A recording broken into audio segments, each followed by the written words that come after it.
ইমাম আহমদ ইবনে হাম্বল রাহমাতুল্লাহ আলাইহি বলছেন, আল গিনা ইউমবিতুল নিফাকা ফিল কলব, যে গানের অভ্যস্ত তার কলিজার মধ্যে ধীরে ধীরে ঈমান সরে গিয়ে মুনাফিকি তৈরি হয়।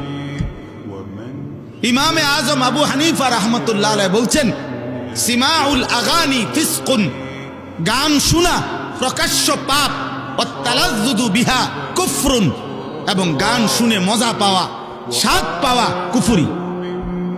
কুফরি কুফরি কুফরি, মজা পাওয়া। এই যেমন তাল মারে, হাত লারে, পাও লড়ে, শরীর নাড়ে, বাড়ি দেয়,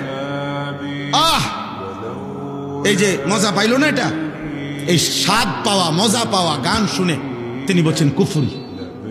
হযরত ওমর ইবনে আব্দুল আজিজ রাহমাতুল্লাহ আলাইহি বলছে যে কলিজার ভিতরে আল্লাহর কোরআন আছে, সেখানে গান থাকতে পারে না। যে দিলের মধ্যে গান আছে, সেই দিলে আল্লাহর কোরআন থাকতে পারে না।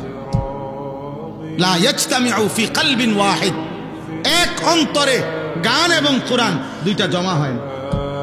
ইম্মাল কোরআন ওয়া ইম্মাল গিনা, হয় কোরআন থাকবে নয়তো গান থাকবে।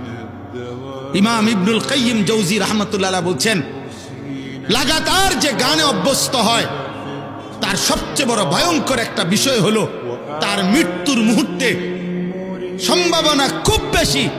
ইমাম কিতাবে লিখছেন যে সম্ভাবনা খুব বেশি তার জবানের কালেমা বন্ধ হয়ে যাবে, বরং গানের বাক্য তার মুখ দিয়ে বের হতে পারে।